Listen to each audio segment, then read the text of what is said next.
A kú dédé àsìkò yìí o. Àkójọpọ̀ ìròyìn ilé wa tó ń dé sétí ìgbọ́ gbogbo wa láti iléeṣẹ́ wa Àṣàkẹ́ TV News, Àṣàkẹ́ TV Show. Ẹ gbọ́ kókó inú ìwé ìròyìn náà. Sínétọ̀ Oshiomhole fi gbé ta o lórí ìpànìyàn bí wọ́n ṣe pa ọmọ Nàìjíríà ní South Africa.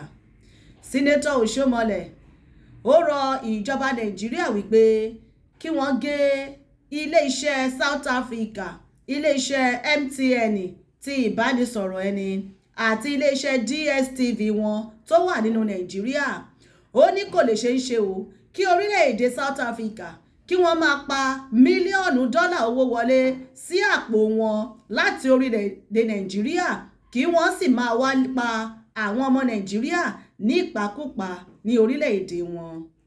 Ìròyìn náà rèé lẹ́kùnrẹ́rẹ́ lórí abala bó ṣe ń lọ láwà ní orí ìkànnì Àṣàkẹ́ TV News, Àṣàkẹ́ TV Show. Sínétọ̀ Oshiomhole rọ ìjọba Nàìjíríà wípé kí wọ́n gé ilé-iṣẹ́ MTN tó jẹ́ ti ilé-iṣẹ́ orílẹ̀-èdè South Africa tó wà nínú Nàìjíríà àti ilé-iṣẹ́ wọn DSTV. Ó ní kò lè ṣeé ṣe o kí wọ́n máa pa mílíọ̀nù dọ́là wọlé láti ilé-iṣẹ́ Nàìjíríà kí wọ́n sì máa pa ọmọ Nàìjíríà ní ìpakúpa ní orílẹ̀-èdè wọn.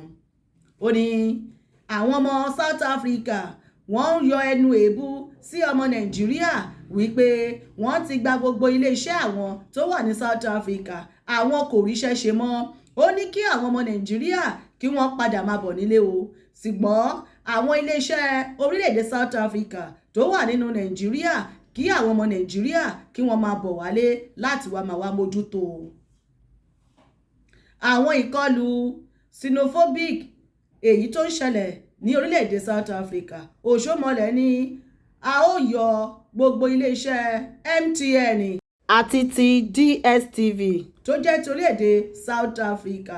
Lẹ́ni ni wọ́n fi ìdí ìròyìn náà múlẹ̀ o ní èní tó jẹ́ ọjọ́ ìṣẹ́gun ọjọ́ 5 oṣù 5 ọdún 2026 ní ilé ìgbìmọ̀ asòfin tó wà ní ìlú Àbújá ní ọ̀rọ̀ náà ti jáde lónìí tó jẹ́ ọjọ́ ìṣẹ́gun ní dédé agogo 3 ìrọ̀lẹ́ òní ni wọ́n fi ọ̀rọ̀ náà síta.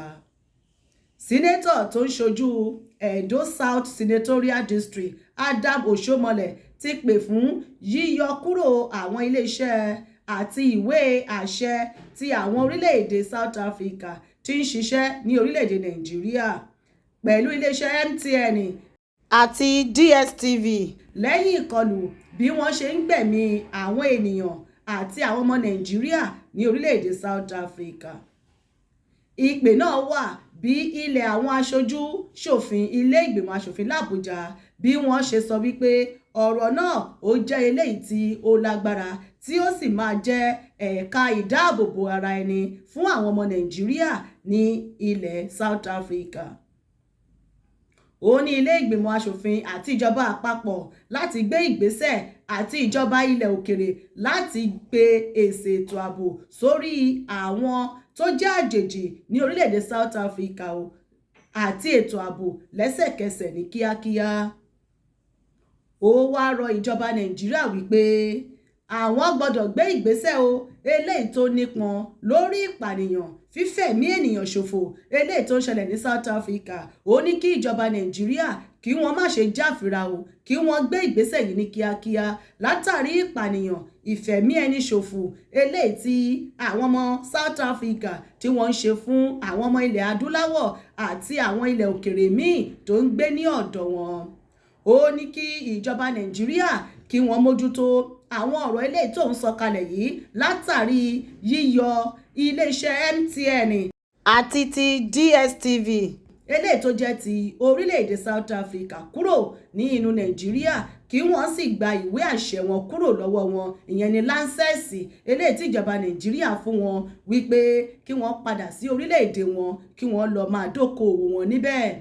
Ó ní látàrí ìgbésẹ̀ yìí ààrẹ wọn yóò ní ìjákulẹ̀, yóò mọ̀ wípé ohun tí àwọn ọmọ South Africa ń ṣe fún àwọn ọmọ Nàìjíríà àti àwọn ọmọ ilẹ̀ òkèrè míì ó jẹ́ ohun tí ó burú jáì.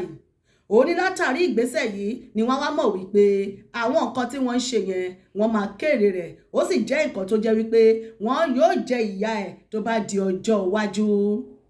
Ìjọba Nàìjíríà gbọ́dọ̀ gbé ìgbésẹ̀ yìí ní kíákíá o.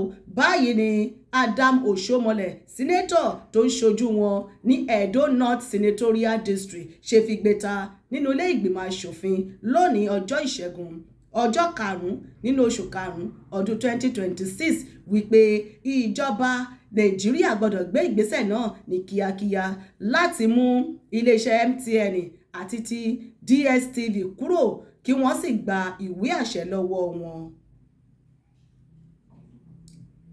Orúkọ ẹni tó ka ìròyìn náà sí etí ìgbọ́ gbogbo wa ni Àṣàkẹ́ TV Show. Ẹ máa yáṣẹ́ o.